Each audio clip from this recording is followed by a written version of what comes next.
Halo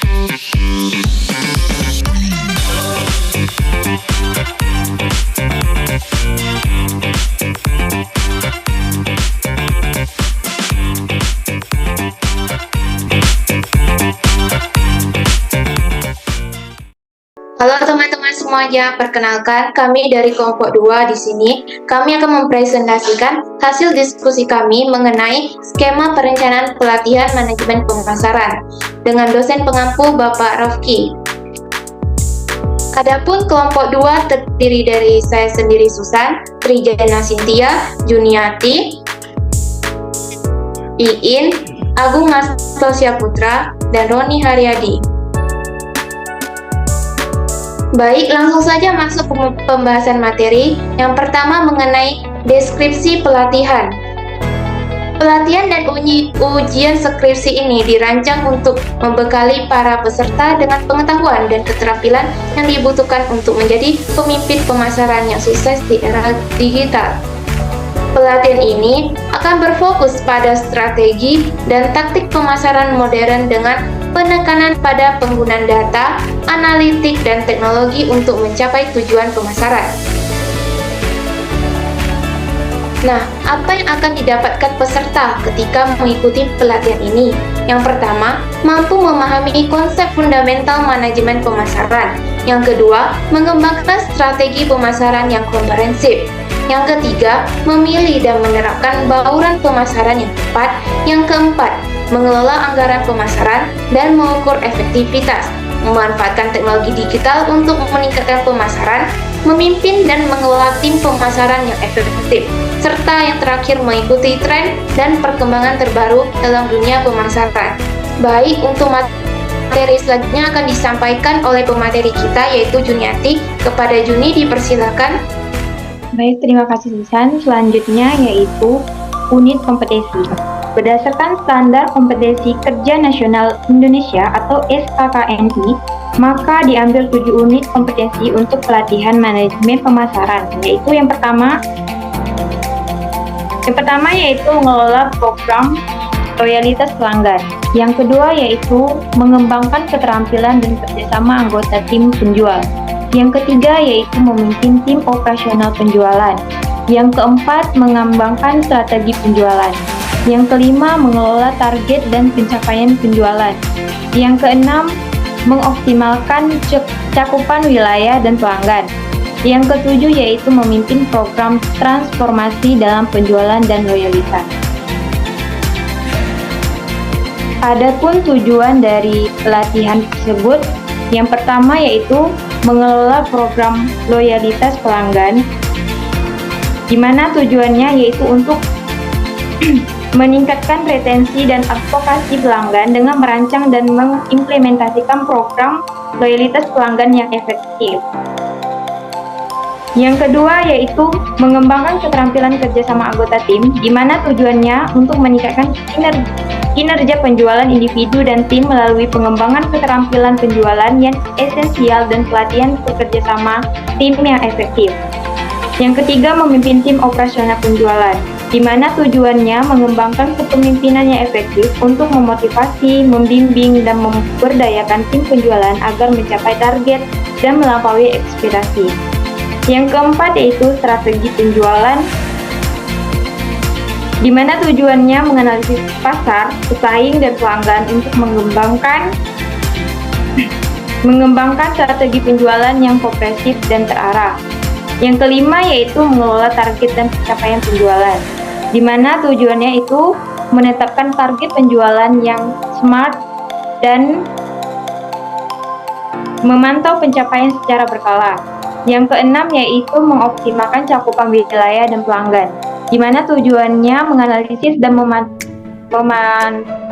memetakan wilayah dan berbasis pelanggan untuk mengidentifikasi peluang penjualan yang tersembunyi dan memaksimalkan jangkauan pasar.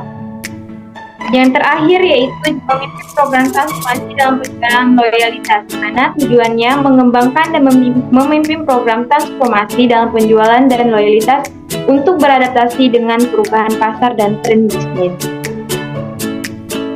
Baiklah, itu saja, saya kembalikan pada moderator. Baik, terima kasih kepada Juni. Materi selanjutnya akan disampaikan oleh Roni. Kepada Roni dipersilakan. Baik, terima kasih moderator. Selanjutnya yaitu garis besar pelatihan.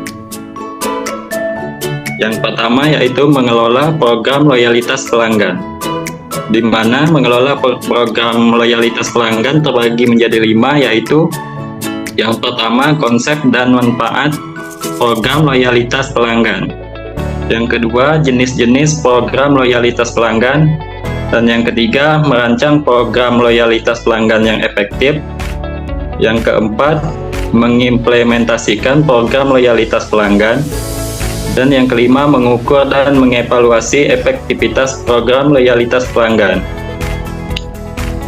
Adapun garis besar pelatihan yang kedua yaitu mengembangkan keterampilan dan kerjasama anggota tim penjual, di mana terbagi menjadi 4. Yang pertama dinamika tim penjualan yang efektif, yang kedua keterampilan kepemimpinan dan pembinaan tim, yang ketiga teknik komunikasi dan kerjasama tim, dan yang keempat mengatasi konflik dan membangun kerjasama tim, motivasi dan pengembangan kinerja tim penjualan. Baik, sekian dari saya kembalikan ke moderator. Baik, terima kasih Roni. Materi selanjutnya akan disampaikan oleh Cynthia. Kepada Cynthia dipersilakan.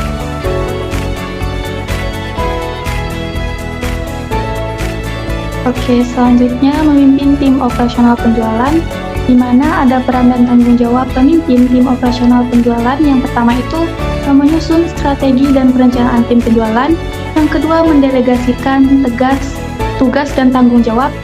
Yang ketiga, memonitor dan mengevaluasi kinerja tim. Yang keempat, memberikan motivasi dan penghargaan kepada tim.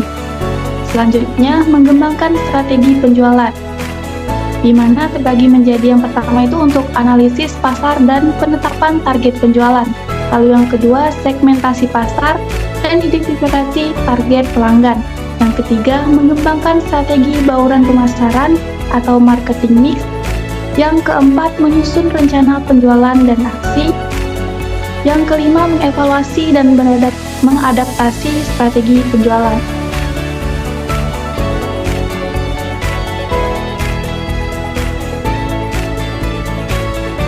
Selanjutnya, mengelola target dan pencapaian penjualan.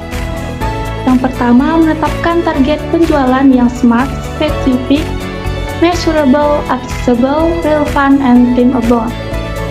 Yang kedua, menyusun sistem pelacakan dan pemantauan pencapaian penjualan. Yang ketiga, menganalisis data penjualan dan mengidentifikasi peluang dan hambatan.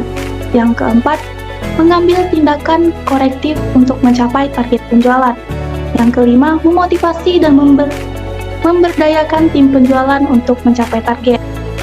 Selanjutnya, cara mengoptimalkan cakupan wilayah dan pelanggan. Yang pertama, analisis dan penetapan wilayah penjualan. Yang kedua, segmentasi dan pemilihan target pelanggan yang tepat. Yang ketiga, mengembangkan strategi penetrasi pasar dan perluasan jangkauan. Yang keempat, membangun dan memelihara hubungan dengan pelanggan. Yang terakhir, yang kelima, yaitu meningkatkan retensi pelanggan dan memaksimalkan nilai pelanggan. Selanjutnya, cara memimpin program transformasional dalam penjualan dan loyalitas. Yang pertama itu konsep dan prinsip transformasi bisnis. Yang kedua, mengidentifikasi peluang dan kebutuhan transformasi dalam penjualan dan loyalitas. Yang ketiga, menyusun strategi dan rencana transformasi. Yang keempat, memimpin dan mengelola tim transformasi. Yang kelima, mengkomunikasikan dan mensosialisasikan program transformasi. Yang keenam, mengukur dan mengevaluasi keberhasilan program transformasi. Baik, terima kasih Cynthia. Pemateri selanjutnya akan disampaikan oleh Iin. Kepada Iin dipersilakan.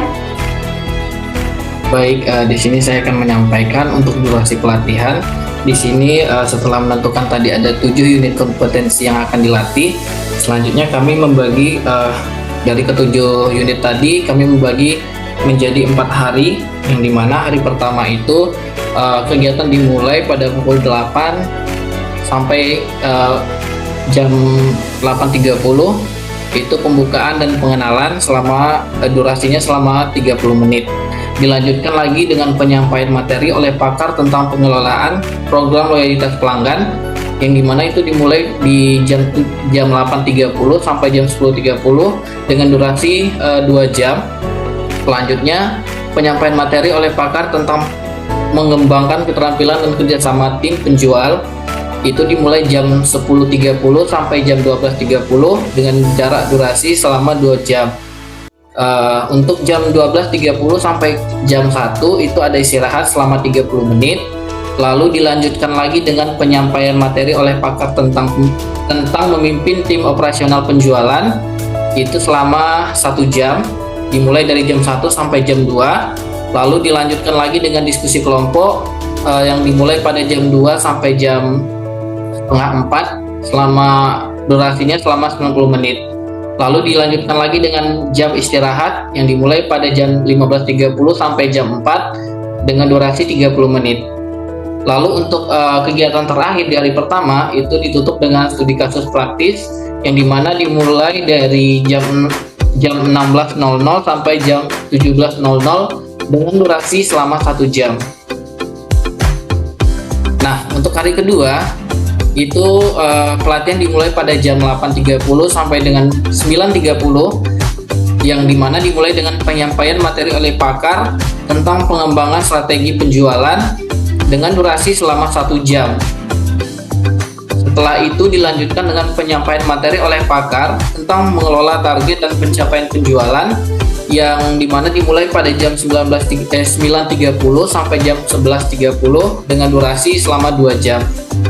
Selanjutnya dilanjutkan dengan diskusi kelompok yang dimulai dari jam 11.30 sampai jam 12 dengan durasinya selama 30 menit. Untuk jam 12 sampai ke jam 12.30 itu ada waktu istirahat selama 30 menit. Lalu setelah istirahat tadi dilanjutkan dengan penyampaian materi oleh pakar tentang mengoptimalkan cakupan wilayah dan pelanggan, yang dimana durasinya selama 1 jam.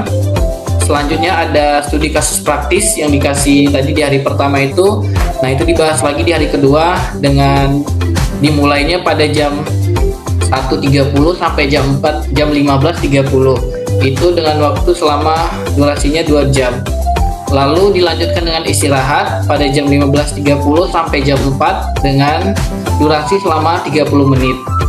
Setelah istirahat, untuk penutup di hari kedua itu dilanjutkan dengan penyampaian materi oleh pakar tentang memimpin program transformasi dan penjualan dan loyalitas dengan durasi 1 jam. Nah, di hari ketiga itu mulai pelatihannya itu dari jam 8 sampai jam 10 selama 2 jam, dimulai dengan simulasi situasi kerja nyata. Lalu di jam 10 sampai jam 12 itu dilanjutkan dengan sesi hands-ons yang dimana dengan durasi 2 jam.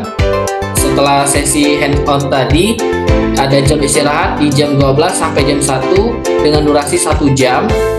Setelah istirahat dilanjutkan dengan demonstrasi konseptual yang dimana dimulai pada jam 1 sampai jam 3 dengan durasi selama 2 jam. Setelah itu ada lagi jam istirahat pada jam 3 sampai jam 3.30 selama 30 menit durasi waktu istirahatnya.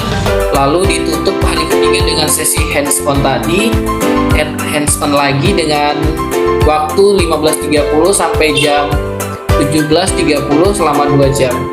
Untuk hari keempat atau hari terakhir kita memulai tes itu atau pelatihan di jam 8 sampai jam 10, yaitu ujian tes tertulis selama 2 jam. Lalu ada jam istirahat di jam 10 sampai jam 10.30 selama 30 menit. Lalu dilanjutkan dengan sesi wawancara di jam 10.30 sampai jam 12.30 dengan durasinya 2 jam. Lalu ada sesi istirahat lagi di jam 12.30 sampai jam 1, berarti jarak durasinya situ selama 30 menit. Selanjutnya ada evaluasi dan umpan balik dimulai pada jam 1 sampai jam 2 selama 1 jam durasinya. Dan untuk kegiatan terakhir kita ada penutupan program pelatihan kita, yaitu dari jam 2 sampai jam 5 sore selama 2 jam. Mungkin itu saja penyampaian dari saya. Selanjutnya saya kembalikan kepada moderator. Baik, terima kasih Iin. Materi selanjutnya akan disampaikan oleh Agung. Kepada Agung dipersilahkan. Baik, saya lanjutkan. Di sini ada metode pelatihan. Yang pertama itu pelatihan offline. Nah, pelatihan offline ini berisi tentang presentasi pakar. Yang kedua itu ada diskusi kelompok. Yang ketiga studi kasus praktis. Yang keempat itu simulasi situasi kerja nyata. Dan yang kelima itu sesi hands-on. Yang kedua itu ada uji kompetensi. Nah, yang pertama itu seperti tes tertulis. Lalu yang kedua demonstrasi konseptual. Yang ketiga ada wawancara. Dan yang keempat kombinasi metode pelatihan offline. Nah, selanjutnya ada persyaratan instruktur. Yang pertama itu pengalaman. Memiliki minimal 5 tahun pengalaman kerja di bidang pemasaran. Yang kedua, keterampilan. Memiliki berbagai keterampilan seperti kemampuan menjelaskan konsep-konsep manajemen pemasaran, mengembangkan dan menyampaikan materi pelatihan, menggunakan berbagai metode pelatihan, menilai dan memberikan umpan balik, dan menjaga suasana kelas. Yang ketiga itu ada pendidikan, memiliki gelar sarjana di bidang pemasaran atau bidang yang relevan lainnya. Yang keempat itu ada sertifikasi, memiliki sertifikat pelatihan instruktur yang diakui. Lalu selanjutnya yang terakhir ada biaya sertifikasi. Biaya sertifikasi ini adalah biaya sertifikat diperkirakan biaya per orang peserta untuk pelatihan manajemen pemasaran ini sebesar Rp1.250.000. Biaya ini termasuk ujian sertifikasi, lalu ada penilaian dan verifikasi kompetensi. Yang ketiga itu ada penerbitan sertifikat resmi. Lalu yang terakhir ada administrasi dan dokumentasi. Lalu selanjutnya saya kembalikan ke moderator. Baik, terima kasih kepada Agung. Baik, mungkin ini saja yang dapat kami sampaikan. Terlebih dan terkurang kami mohon maaf. Sekian, terima kasih.